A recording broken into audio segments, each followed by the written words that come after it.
de este tipo de contratos de efecto frente a terceros ha tenido distintos desarrollos en los distintos tribunales de todas las instancias e incluso en la Corte Suprema, podemos decir que a partir del año 2008 el criterio de la Corte Suprema de Justicia de la Nación ha entendido que se debe llevar adelante esta cláusula de manera oponible a terceros.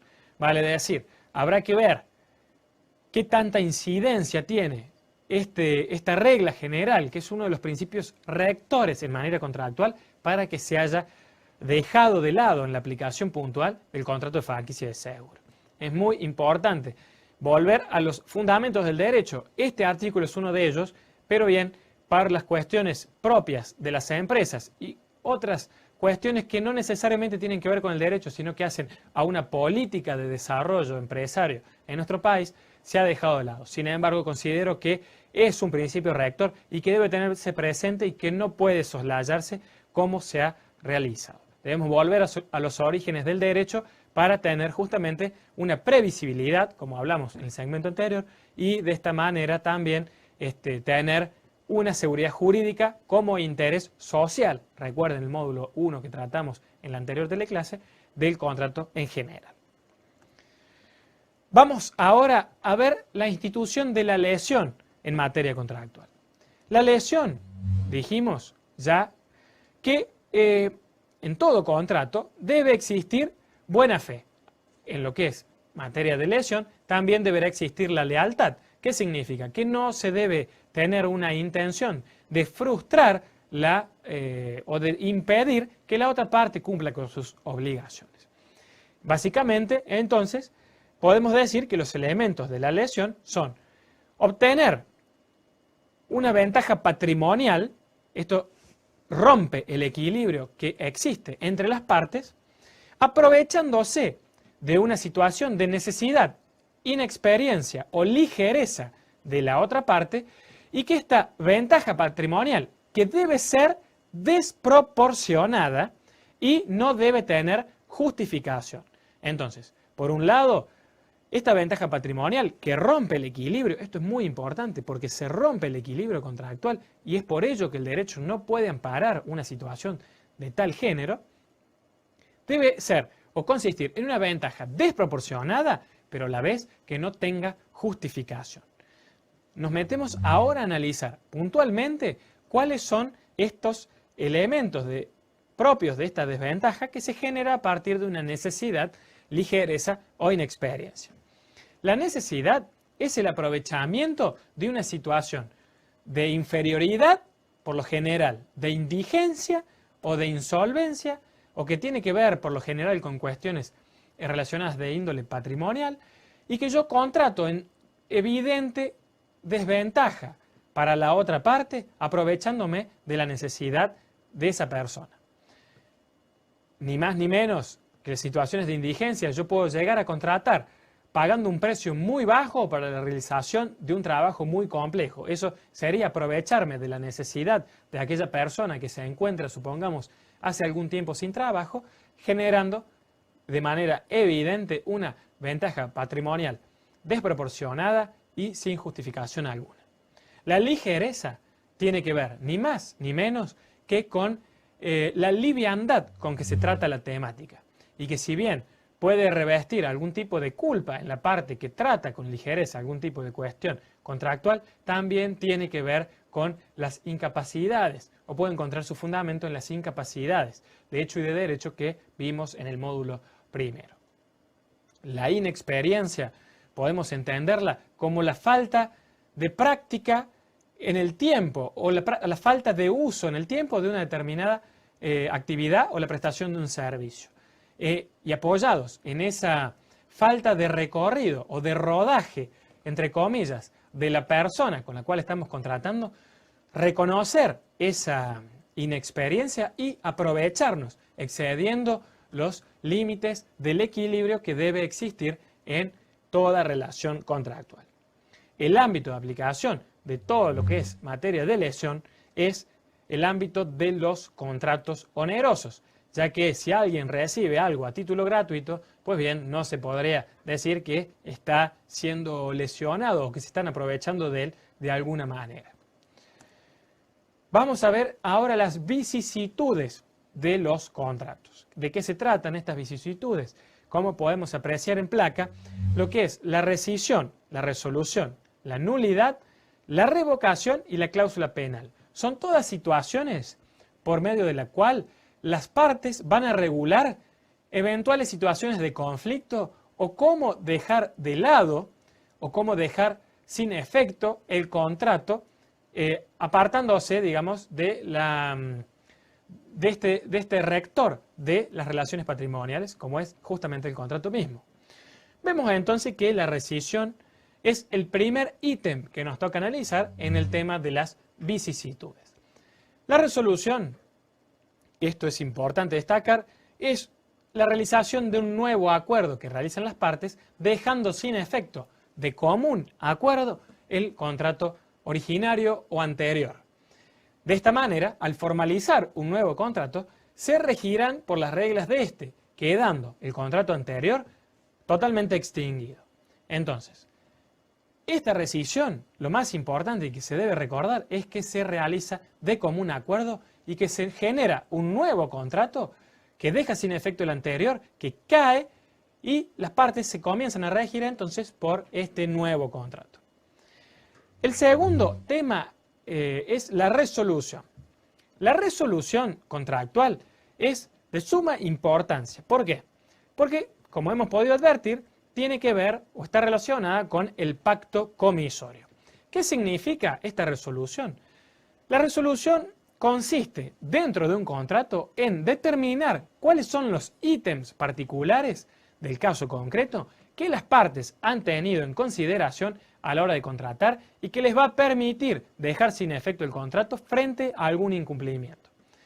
Valga destacar que ya nuestro Código Civil, en el artículo correspondiente al pacto comisorio, el 1204, trata que este pacto comisorio, que ya enseguida vamos a ver de qué se trata, es aplicable a todos los contratos, sea que haya sido tratado de manera implícita, sea que haya sido tratado de manera expresa. ¿Qué significa esto? Bien, ni más ni menos que en el caso de que, o qué diferencia hay entre uno y otro, en el caso de que sea implícita, que recuerden, es una regla general para todo tipo de contrato, se podrá demandar el cumplimiento de la prestación o bien el resarcimiento de los daños y perjuicios. Estamos, en ambos casos, expresa o implícita, estamos frente a un caso de incumplimiento por parte de alguna de las partes. Entonces, ¿qué es lo que sucede? Si es implícita, deberemos intimar con un plazo de 15 días o uno menor, si fuesen los usos y costumbres del caso concreto, para el cumplimiento. Transcurrido este plazo, se dará por resuelto el contrato y se deberá demandar por daños y perjuicios. Si es expreso, vamos a ver que existe la posibilidad de demandar el cumplimiento o de demandar la resolución del contrato. Es importante destacar que si demandamos el cumplimiento, vamos a poder demandar también la resolución del contrato, mientras que si demandamos la resolución del contrato, ya vamos a quedar afuera de lo que significa el reclamo del cumplimiento de la prestación que adeuda la parte incumplidora. Vamos a seguir con el desarrollo de las vicisitudes en el próximo segmento. Hasta pronto.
volvemos entonces al tema de las vicisitudes que se deben afrontar en un contrato.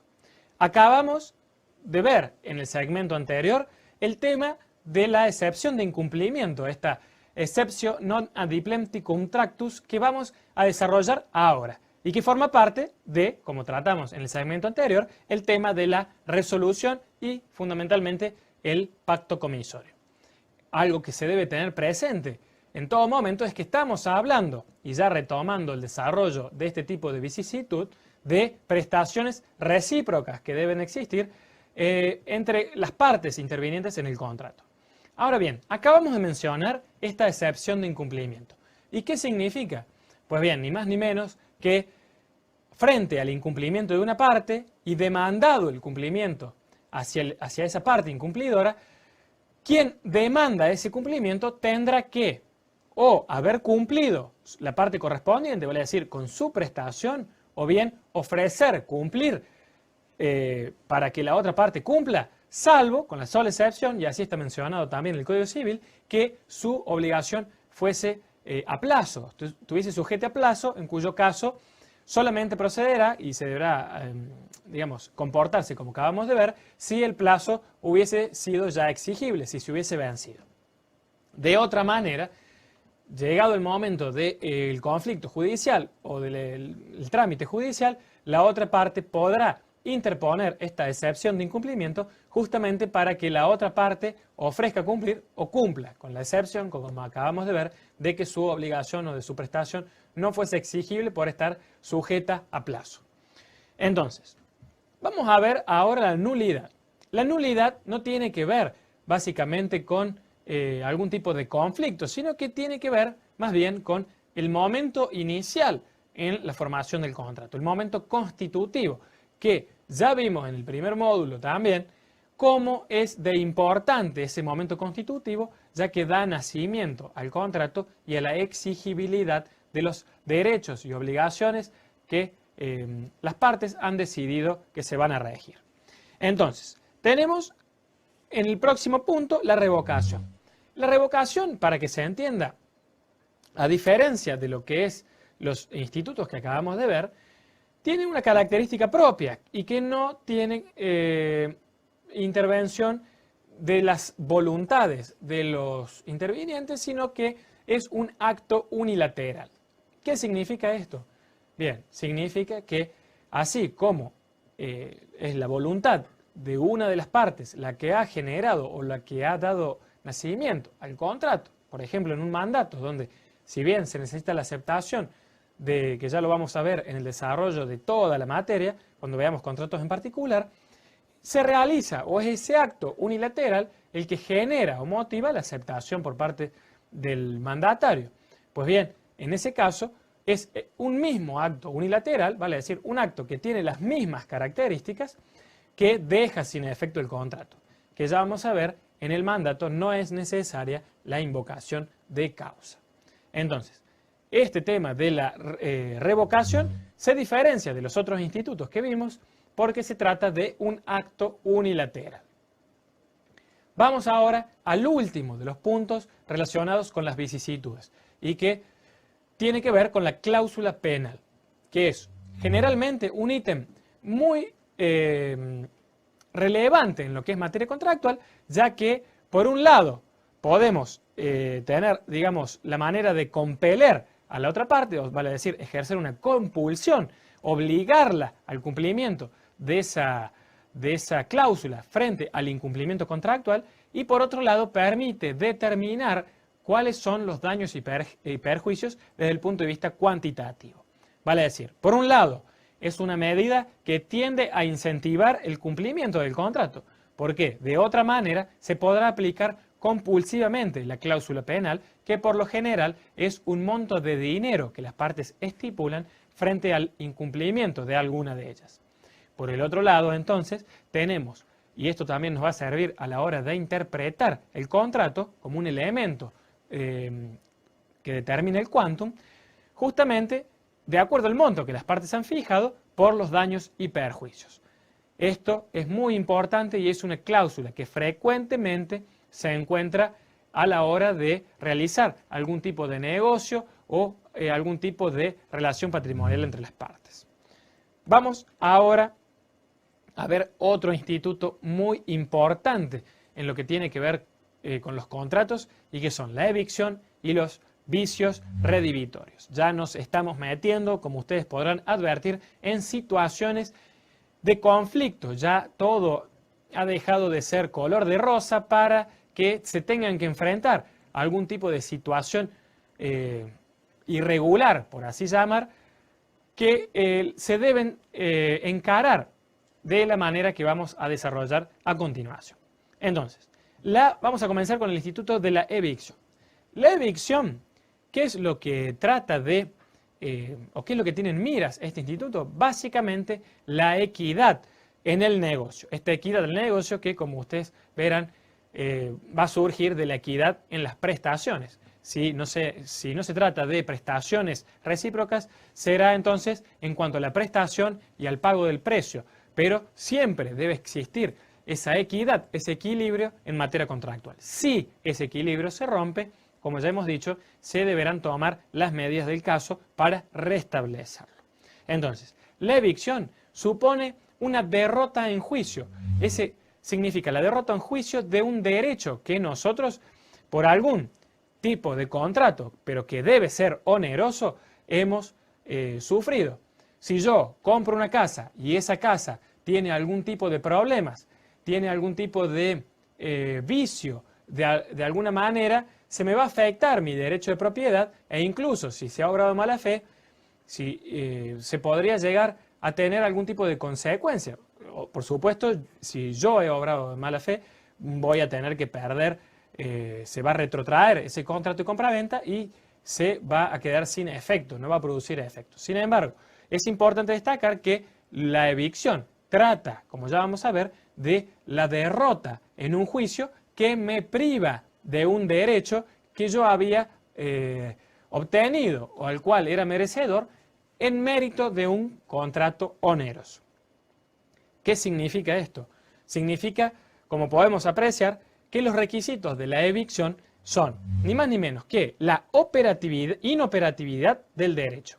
¿Qué significa la operatividad? Significa que ese derecho pueda tener consecuencias prácticas, que yo lo pueda desarrollar tal y como contraté, que no tenga ningún obstáculo, ya sea porque hay una preferencia de derechos frente a otras personas, ya sea porque se ha generado o ha tenido su origen en algún tipo de vicio que impida el normal desenvolvimiento de ese derecho particular en el contrato específico que llevé adelante. La sentencia, este es un elemento que lo mencionamos también, pero que es necesario si estamos hablando de evicción. La sentencia genera esa privación del derecho, no porque, digamos, haya algún tipo de acción de hecho o material, sino porque hay una interpretación judicial que dice que yo no merezco o no tengo las plenas facultades para llevar en plenitud ese derecho en ejercicio, pero no por una culpa mía, sino porque ha sido mal transmitido. Y es por eso que quien ha formalizado el contrato y me ha perjudicado, ya que yo me he visto privado de mi derecho, deberá responder. Vamos a ver entonces otro de los institutos que se relaciona también con esta amplitud de conflictos que podemos llegar a enfrentar en algún tipo de contrato, y que son ni más ni menos que los vicios redivitorios. Los vicios redivitorios, para que nos entendamos, son defectos que se encuentran en la cosa o en el derecho. Vale decir, tenemos, por supuesto, un supuesto de que estamos partiendo de un contrato oneroso, pero que la entrega de esa cosa o la prestación de ese servicio ha tenido algún tipo de defecto. ¿Qué tipo de acciones me permite a mí desempeñarme o desarrollar frente a este tipo de situación? Bien, pues tenemos una acción que se llama la actio quanti minoris, que lo que pretende justamente es una disminución en el precio. Vale decir, si yo compro algo que vale 10 pesos, pero adolece de algún vicio que yo no he podido notar que es grave, como ya vamos a ver, que tiene real entidad, para que nos entendamos, yo voy a poder pedir, en principio, y bajo el instituto de esta actio quanti minoris, una reducción en el importe. Dejaré de pagar los 10 pesos y pediré que me cobren 7 o 6 pesos de acuerdo a la gravedad. Pero yo también puedo estar interesado en no llevar adelante el contrato, ya que yo quería realizarlo y mi consentimiento se había formado por las características particulares de la situación, que si tiene algún defecto ya no me interese contratar, en cuyo caso deberé ir por el otro camino, que es la acción redivitoria. ¿Qué es lo que busca la acción redivitoria? Básicamente es dejar sin efecto el contrato. Y como ustedes, obviamente, basándose en ese defecto particular que me ha frustrado el consentimiento. Entonces, esta acción redivitoria subsidiariamente se aplica con la acción indemnizatoria por los daños y perjuicios. Los requisitos, como podrán advertir, ya hemos mencionado algunos de ellos y me remito a la bibliografía que ustedes han tenido ya a disposición previo a la venida de esta teleclase. En defensa del consumidor, vemos que el artículo 11 ha tratado nuevos plazos, siendo los plazos, digamos, de reclamo de la garantía para poder hacer efectiva esta garantía de 6 meses para las cosas nuevas y 3 meses para las cosas viejas. Digamos, viejas entre comillas, usadas para ser más precisa. El artículo 40 bis habla del daño directo, que es justamente este perjuicio que se produce de manera inmediata sobre los bienes o la persona del consumidor y que se reflejan o que se producen por la acción u omisión del empresario o del prestador. La prescripción en materia de defensa del consumidor es de 3 años. Esto, sin embargo, será de aplicación, de distinta aplicación para que nos entendamos, si el consumidor demanda o es demandado. Es muy importante saber que se aplica este tema de los 3 años siempre que sea más beneficioso para el consumidor. Para ello me remito a la bibliografía y me voy a detener en el daño punitivo, que es una nueva tendencia en lo que es derecho del consumidor y que tiene que ver con un fallo de la Cámara de Mar del Plata del año 2009, en donde, dada la situación que se produjo a raíz de una persona con capacidades especiales que se encontraba en silla de ruedas, que no pudo acceder a un local de la empresa telefónica porque no tenía la rampa necesaria para garantizar el ingreso. Recordemos que la Ley de Defensa del Consumidor nos habla de que debe existir una igualdad para todos los consumidores independientemente de sus características. En este caso, el daño que se había generado podría no tener cierta o una entidad patrimonial muy grande. Sin embargo, la ley acogió el reclamo no por el daño que pueda llegar a sufrir la imposibilidad del acceso, sino como de manera ejemplificadora para que se prevengan de alguna manera este tipo de situaciones que son o que son discriminatorias. Así lo ha entendido la doctrina en este fallo para cualquier tipo de consumidor. Entonces, recuerden que las multas en la nueva Ley de Defensa del Consumidor pueden ir de los 100 pesos hasta los 5 millones de pesos. Por más de que a ustedes les roben un centavo, ustedes van a poder reclamar y ejemplificadoramente se podrá condenar al pago de una multa sustancial. Es importante tenerlo en cuenta, vamos a ver, a pesar de este instituto, cómo se desarrolla de aquí en más. Pero es un paso inicial que ha tomado el Poder Judicial de la Nación. Vamos a seguir, ahora sí, con el cierre de la clase y vamos a repasar los módulos, los conceptos claves del módulo. Las características que deben estar presentes en el objeto de los contratos son comunes a los actos jurídicos en general. Esto ya lo tratamos en el segmento correspondiente, pero siempre debemos tener en cuenta las reglas generales de ello. La causa es lo que motiva a las partes a contratar. No es la causa fuente, sino que es la causa fin la que se debe tener en cuenta y es la que debe surgir de la interpretación que se realice del contrato en cuestión. La interpretación justamente se basa en la buena fe. Buena fe que repito, se presume en nuestro ordenamiento jurídico y que debe tenerse en cuenta a los fines de interpretar sistemáticamente la situación contractual todo el ámbito en el cual se desarrolla la misma. Por último, estos institutos de la evicción y los vicios redivitorios, que como vimos son sumamente importantes, son propias de los contratos onerosos, no de los contratos gratuitos, y proceden por la derrota en juicio, para el caso de la evicción, y frente a los defectos del objeto que ha sido motivo del contrato en los vicios redivitorios. Con esto damos por cerrado el análisis y desarrollo de este segundo módulo de teleclase. Nos veremos entonces para el desarrollo del módulo 3. Nos vemos.